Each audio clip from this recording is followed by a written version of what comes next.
Bonjour à tous, on se retrouve aujourd'hui pour parler du Galaxy S20, le petit dernier de Samsung, qui apporte pas mal d'évolutions sans être une révolution, mais notamment en photo, on va avoir pas mal de nouveautés à couvrir. Est-ce le digne successeur du Galaxy S10 et comment se positionne-t-il sur le marché? On va vous dire ça tout de suite.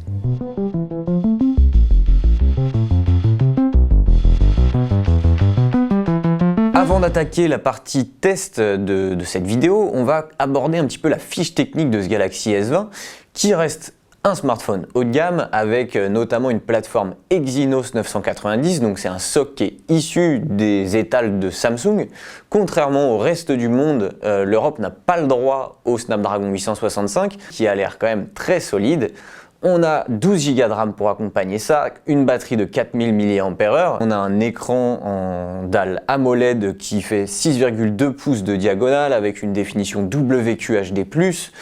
Bref, c'est du costaud dans tous les domaines et notamment en photo avec maintenant 3 modules à l'arrière, donc du grand angle, de l'ultra grand angle et un module un peu spécifique pour le zoom basé sur un capteur 64 mégapixels, mais ça on vous en parlera un tout petit peu plus tard. Donc dans l'ensemble, c'est quand même super solide ce Galaxy S20, mais qu'est-ce que ça donne concrètement dans les tests? On vous dit ça tout de suite.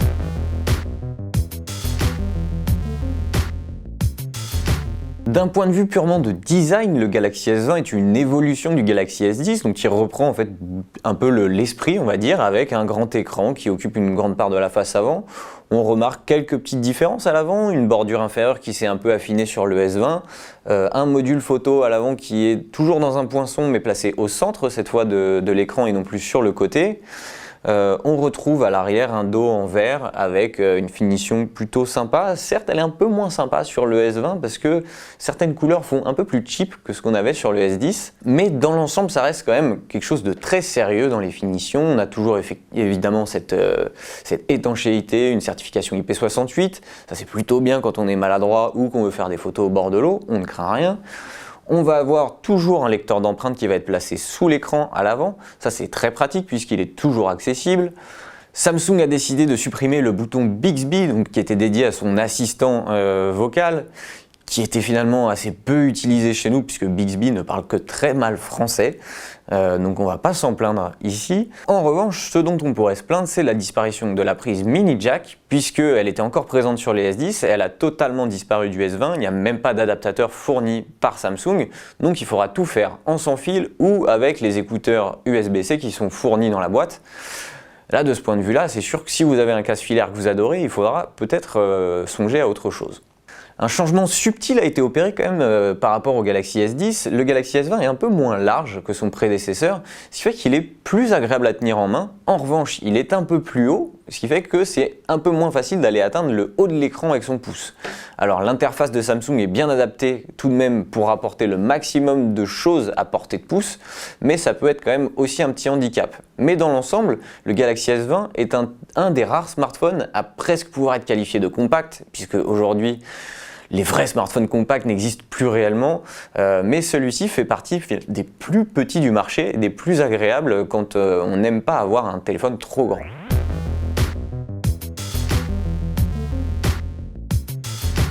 L'écran du Galaxy S20 repose sur une dalle dynamique AMOLED de 6,2 pouces de diagonale. Alors c'est 0,1 pouce de plus que le S10, cependant l'écran n'est pas plus grand que celui du S10 en termes de surface. Et ouais, finalement, il est même un tout petit peu plus petit que celui du S10. On reste sur une définition WQHD+, pour la dalle. En revanche, par défaut, le fonctionnement ne se fait qu'en Full HD+, parce que le WQHD+, est évidemment plus consommateur, donc va faire perdre plus vite sa batterie au Galaxy S20. Samsung est un maître de l'écran et ça c'est indéniable. L'écran de ce Galaxy S20 est excellent en termes de colorimétrie. On a un delta E qui est très bas, qui fait qu'on a une fidélité des couleurs qui est excellente. On a une luminosité qui est très élevée. Alors ça va être très pratique pour certains cas, notamment par exemple les vidéos en HDR qu'on va pouvoir regarder sur Netflix ou sur Amazon Prime. Même sur YouTube, c'est quand même excellent de ce point de vue-là, c'est l'un des meilleurs. Et finalement, cette luminosité a un autre intérêt, puisque Samsung appose un film de protection sur son écran qui cause pas mal de reflets. Et oui, alors ça protège l'écran, mais ça cause pas mal de reflets, donc une luminosité plus élevée permet de contrer ces effets des reflets, et ça c'est plutôt bienvenu. La véritable nouveauté de ce Galaxy S20 pour l'écran, c'est le taux de rafraîchissement de 120 Hz. Donc un rafraîchissement à 120 Hz, qu'est-ce que c'est? Eh bien c'est juste, habituellement, un écran se rafraîchit 60 fois par seconde. En gros, affiche 60 images par seconde. Et ici, c'est le double. Donc il va afficher plus d'images.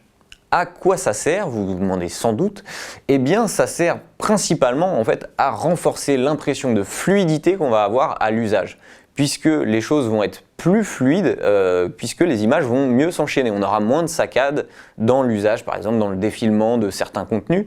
C'est très agréable à l'usage. Après, on ne peut pas dire que ce soit la feature la plus indispensable du monde, mais c'est quand même assez agréable une fois qu'on y a goûté. Pour le coup, il y a quand même un revers de la médaille pour cette fonctionnalité qui est que c'est encore une fois assez consommateur, et donc l'utilisation du 120 Hz vient diminuer l'autonomie du Galaxy S20, et ça on vous en reparle juste après. Autre point à connaître sur le 120 Hz, il faut savoir qu'il n'est pas accessible si on utilise la définition WQHD+.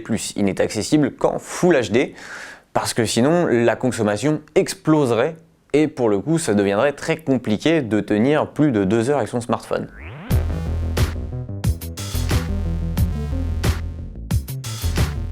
Comme je vous le disais en préambule, le Galaxy S20 en Europe est livré avec un SoC Exynos et non pas un SoC Qualcomm. Les performances de ce Galaxy S20 européen sont quand même très solides, ça reste un smartphone haut de gamme qui est taillé pour le jeu, pour le multitâche assez lourd. Là-dessus, il n'y a pas de ralentissement particulier. Cependant, ça reste moins bon que des smartphones de fin d'année dernière qui sont en Snapdragon 855 par exemple.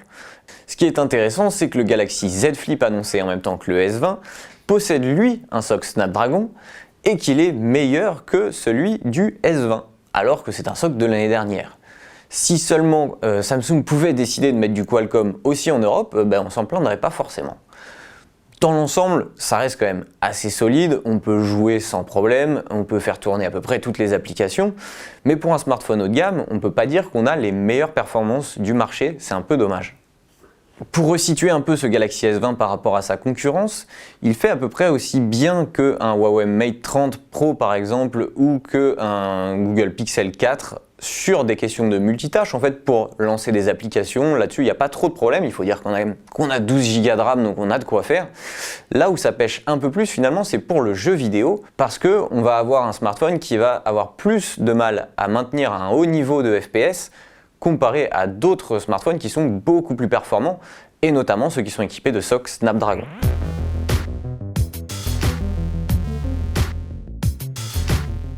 En photo, le Galaxy S20 apporte quelques nouveautés et notamment des améliorations, il faut le dire, pour Samsung. On va avoir donc ces 3 modules qui vont être répartis avec un grand angle, un ultra grand angle et un capteur un peu particulier sur lequel on va revenir plus précisément. Au grand angle, donc le module principal, on est sur du 12 mégapixels et c'est très bon, il faut le dire. Samsung a bien revu sa recette, son traitement d'image est un peu moins agressif que ce qu'on a pu voir par le passé. On est moins sur un combo lissage plus accentuation. Ici, on arrive à conserver plus de détails, aussi bien de jour que de nuit. Et ça, c'est quand même une superbe progression pour Samsung. À l'ultra grand angle, on est un peu dans le même schéma, c'est-à-dire que c'est quand même très bon également. On a un bon niveau de détail aussi bien de jour que de nuit, même si de nuit le bruit commence à apparaître un petit peu et vient dégrader l'image, ça reste quand même un super bon élève sur ce point-là également. Le module le plus intéressant finalement, c'est le dernier, puisqu'il est basé sur un capteur de 64 mégapixels qui est utilisé finalement pour le zoom, puisqu'on n'a pas une optique qui a une focale plus longue sur ce 3e module, comme on peut l'avoir sur la plupart des autres smartphones qui proposent des zooms 2x, 3x. Ici en fait on a une optique grand angle classique comme on pourrait avoir sur un module principal et un capteur qui est très défini. Ce que va faire le Galaxy S20, c'est qu'il va venir cropper finalement dans ce capteur pour réduire la zone qu'il va utiliser et donner une impression finalement de zoom. On peut dire que c'est un zoom numérique finalement qui va être assez bon sur certains aspects. En gros, jusqu'à 3x, ça va être à peu près satisfaisant de jour. De nuit, ça va quand même beaucoup se dégrader parce que le zoom numérique, forcément, fait appel à un traitement d'image qui est très lourd et donc qui est très difficile à maintenir en basse luminosité. Mais de jour, ça tient quand même carrément la route. Il y a des petites fonctions qui sont assez intéressantes aussi sur le S20 pour le zoom, puisqu'il va pouvoir monter jusqu'à un zoom 30x. Et ça, on le voit assez rarement sur des smartphones. On va pas aussi loin que sur la version Ultra du S20 qui peut monter jusqu'à 100x, mais ça reste quand même assez intéressant. Alors, la qualité chute assez fortement, il faut le dire. C'est pas méga exploitable. Vous ferez pas des clichés souvenirs incroyables avec le module, avec ce module-là en zoom. Mais pour le coup, ça peut dépanner pour aller chercher un petit détail si vous ne cherchez pas à faire de la photo d'art. Pour résumer, on note quand même une belle amélioration en photo par rapport au Galaxy S10 avec ce Galaxy S20. On a une super bonne tenue quand la lumière est suffisante. En basse lumière, ça se maintient assez bien, sauf quand on passe sur des zooms un peu trop puissants, où là on perd nettement en qualité et ça devient même inexploitable dès lors qu'on dépasse un zoom 3x. Au-delà, c'est inexploitable en basse lumière. Il faut bien le dire, ça devient une espèce de bouillie de pixels. C'est pas super étonnant puisque c'est du zoom numérique finalement. Là-dessus, on n'est pas méga surpris. En photo, le Galaxy S20 se place dans le peloton de tête de la concurrence puisqu'il est assez bon sur tous les domaines. Il va tutoyer la plupart des bons smartphones du segment. Il y a encore certains smartphones qui restent un peu au-dessus, on pense au Pixel 4, même s'ils sont un peu moins polyvalents, puisque c'est aussi ça qui est intéressant avec ce Galaxy S20, c'est qu'il apporte une véritable polyvalence que n'a pas un Pixel 4. Par contre, le Pixel 4 l'écrase en termes de qualité d'image, puisque c'est de loin le meilleur aujourd'hui. Pour la vidéo, Samsung a apporté aussi pas mal d'innovations, puisque le S20 est le premier smartphone à passer dans le laboratoire à pouvoir filmer en 8K. Alors vous vous demandez peut-être à quoi cela sert de filmer en 8K. Pour l'instant, pas à grand chose, puisqu'on a assez peu d'écrans qui sont capables de diffuser de la 8K. On peut se dire que ça peut être utile pour ceux qui veulent venir cropper dans des vidéos, puisque ça peut être un usage aussi de filmer dans une très très grande définition, d'avoir plus de capacité à recadrer ces vidéos. Cependant, il y a quand même un petit déficit de qualité, et plus que de qualité, même de fluidité de l'image, puisque c'est quand même un flux qui est très très très très lourd, la 8K. Et donc, on a des petits ralentissements quand on filme en 8K, puisqu'on est à 30 fps, c'est pas méga fluide. En revanche, une fois qu'on passe en 4K 60 fps, là, le Galaxy S20 s'impose comme l'un des meilleurs smartphones pour faire de la vidéo. C'est fluide, c'est net, c'est précis, le suivi de mise au point est excellent, et ça c'est assez rare quand même en 4K aussi sur les smartphones pour le moment. Donc ça reste quand même un excellent smartphone pour faire de la vidéo. La 8K, c'est bien qu'il puisse le faire. En réalité, ça ne sert pas à grand chose. Ça se tient plus de l'annonce marketing ici que de la véritable avancée. Mais ça reste quand même un premier pas vers peut-être un jour des smartphones qui seront capables de faire de la belle vidéo en 8K. Enfin, pour boucler un peu le tour de la photo, Samsung a introduit une nouvelle fonctionnalité qui s'appelle Single Take. En gros, ce que vous faites, c'est que vous appuyez sur un bouton pour prendre une photo. Je sais pas, vous avez un pote qui fait quelque chose devant vous. Vous prenez votre photo et en fait, l'appareil va vous capturer plein d'images. Donc, une vidéo ralentie, des photos en noir et blanc, sous tous les angles, en utilisant différents modules. Et il va vous proposer ce qu'il juge être les meilleurs plans que vous aurez capturés.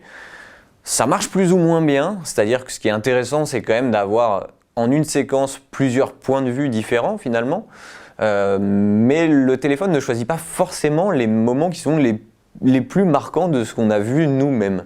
Alors ça reste une fonctionnalité qui peut être intéressante si on adore vraiment produire ce genre de contenu. Pour le reste, je pense qu'on oubliera assez vite le single take.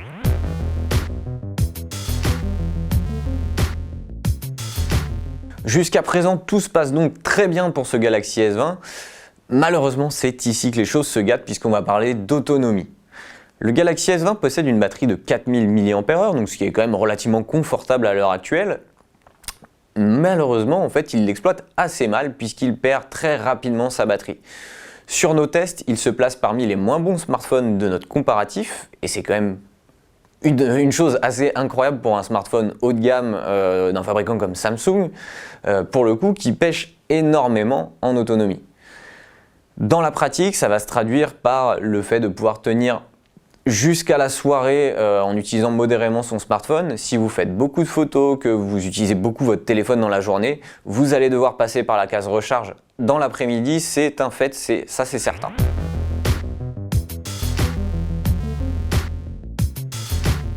Pour conclure, ce Galaxy S20 est un excellent smartphone sur tous les points. Vraiment, on a un design, un écran, une partie photo qui sont excellentes. Là-dessus, il n'y a pas de problème, des performances qui sont très solides. C'est vraiment dommage qu'il ait ce point noir en autonomie puisque ça vient un petit peu gâcher le tableau. C'est ce qui lui fait perdre sa 5e étoile dans son test. Il n'en obtiendra que 4 en note finale.